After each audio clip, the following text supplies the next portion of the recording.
As you can tell, we're celebrating Thanksgiving here at Ditka's rather than at our homes. But it's okay, our families understand. Art 101 with Mr. Burgher.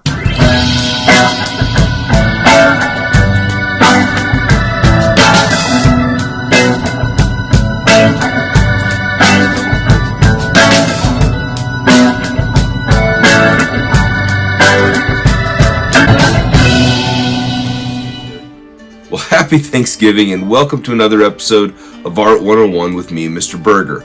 I'm a professional artist and a master educator attempting to bring you the best in art historical content. If you like this thing, please interact with it. It goes a long way. I'm thankful for your interactions. Okay, well, I think we're going to get on to our guests now. And as you know, today we're going to be taking a look at a Renaissance artist, Benvenuto Cellini. Benvenuto Cellini is a complex individual. And this is no different than any time in history. People today, people during the Renaissance, people from any time in history are more complicated than good guy, bad guy, good person, bad person, good gal, bad gal. It's more complex than that. The good guy doesn't show up wearing a white hat on a white horse doing the good thing, doing a good deed. And the bad guy doesn't show up with a curly bar handlebar mustache and a black hat doing bad things. You know, blowing up the bridge, you know. Sometimes the good guy does bad things and sometimes the bad guy does good things. And this is true with Cellini. Probably at his core a decent enough person, but really did some bad things. Made some great art, but made some really bad choices. Let's take a look a little bit more deeply at the life, the work of a Renaissance man, Cellini. The true definition of a Renaissance man, Benvenuto Cellini, was a Mannerist goldsmith, sculptor, and author from the Italian Renaissance, whose work was exceptional, but his life was very unique, to say the very least. During his productive years, he would make all kinds of things from bronze statues to medallions, crucifixes, and chalices, with many patrons being of royalty or even popes. These influential connections would further his career, but also be able to help him get out of trouble more than once. His father was a musician and instrument maker, but at the age of 14, against his father's will, he decided to do an apprenticeship with a goldsmith. As most artists did at the time, he followed the tradition of apprenticeship, not only being apprenticed to another artist, but also taking on apprentices for himself. He had a very wide reputation for having intimate affairs with his female models as well as his male apprentices. People of our contemporary time are probably a little bit more mesmerized by the idea of being a Renaissance man and what that involved. However, his contemporaries likely saw him as a dangerous psychopath. He was accused of many offenses. He was accused of sodomy, murder, theft, counterfeiting, and slander. Now, we can't forget that the Renaissance was actually a very dangerous time, and as a teenager, he was a brawler. As an apprentice, it wasn't uncommon for artists or anyone really to have disagreements or not see eye to eye on things. However, during his apprenticeship, he fought with his rivals. On at least one occasion, that escalated into a knife fight. He was forced to flee home because of his negative exchanges with those from his community. Really? Due to this conviction, he was banished for 6 months. At this time, he would move to a small town in Tuscany, where he would find some work as a goldsmith.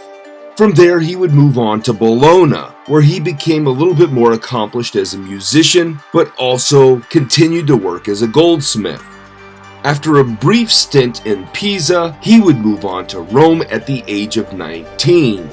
At the age of 27, during the sacking of Rome in 1527, he killed 2 individuals that were invading Rome, and he really enjoyed it, according to his own account. As far as I'm concerned, you're already dead to me, brother.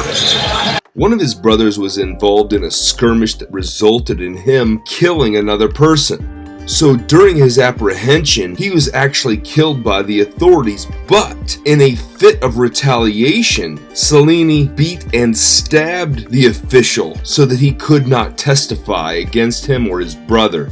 In order to shelter himself from consequences, he would flee to Naples. Because he was pretty tight with the papacy, he got several cardinals to be influential on his behalf to help him obtain a pardon. He found himself in really good position with Pope Paul III. What a strange person. It wasn't completely uncommon for artists of that time to travel around, learning from different areas and gaining knowledge, as well as doing commissions all over the place. During one such trip to France, he was being sued, so he took it upon himself to cripple the accusers by breaking their legs in revenge. Not only was he involved in murdering his brother's killer, but also evaded being murdered himself through attempted poisonings. He was nearly executed during one imprisonment in Rome and had numerous exchanges with the police and citizens that had a very low opinion of him. For example, there's one account of him throwing insults back and forth in the middle of the street with a fellow sculptor, Bandinelli, who was publicly calling him out as a sodomite, even though technically he was one, and one of the reasons why he was imprisoned. However, he really didn't want that out there in the open because it was actually illegal in Rome during the Renaissance. He was 3 times accused of sodomy and twice penalized for the offense. Although, to be fair, many of these outbursts towards him were done in fits of jealousy. Aside from Michelangelo Buonarroti and perhaps Donatello Bardi, he was arguably one of the most talented sculptors of this time, and his reputation is actually very legendary. Keep it on down low. Side note, he was actually a good friend and defender of Michelangelo Buonarroti and his conflicts with other artists around Florence. Manure. After his time in Rome, he would take off to work in France from 1540 to 1545 in the court of King Francis I. Leaving France with a bit of a bad reputation, he would go back to Florence, where he would begin to work for Cosimo de' Medici, where he would create one of his most famous sculptures, the bronze statue Perseus with the head of Medusa, which took him nearly 10 years to complete, and many consider his masterpiece. A few years back, I got to see this in person in Florence, and it is a fantastic example. This is a bronze relief statue that stands on a square base looking down high above the Palazzo Vecchio where I saw it in Florence. The work was revealed to the public on April the 27th, 1554. Now already in this plaza were Michelangelo's David, Bandinelli's Hercules and Crassus, and Donatello's Judith and Holofernes. And so this sculpture was really in extremely great company. His use of bronze was pretty well regarded as innovative at this particular time, and if you examine the sculpture from the back, you can see his self-portrait created from the wings and hair on the back of the helmet. Vanity. Definitely my favorite sin. His final masterpiece was the marble crucifix, which was used to decorate his own tomb. In fact, the work had 2 different purposes. One was fulfilling an obligation to create this religious work for his release from prison, but also was an illustration of his mastery as a marble sculptor. In 1557, he was again convicted of sodomy, and his career as a sculptor was fading fast, and so he would refocus his energies towards writing. He was able to focus and write his autobiography because he was under house arrest for the sodomy charge, and this provided him a way to set the record straight in his eyes, but also a way to gain some relevance back. He produced more than 100 sonnets, 2 art books that focused on goldsmithing and sculpture, and he put nearly a decade of work into his autobiography, which has been described as one of the most important documents of the 16th century. In his autobiography, he wrote these very scandalous stories that detailed his life. When he was going through the writing process, he did explain that any virtuous man ought to write down a memoir of some sort, saying, and I quote, "All men of any condition who have done something of special worth should write in their own hands the story of their life, but they should not begin until they have passed the age of 40. Although he wanted to use the autobiography as a way to set the record straight for his contemporaries, 156 years would pass before the work was published, with the first edition appearing in print in 1728. Well, let me tell you something, Johnny. That the first 90 years or so, they go by pretty fast.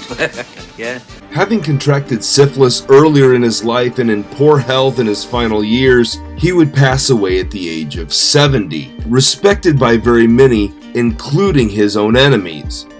Now, if that's not a complex story, I don't know what is. I appreciate you watching. Happy Thanksgiving, and I appreciate your time in watching this video to the conclusion. See you next time.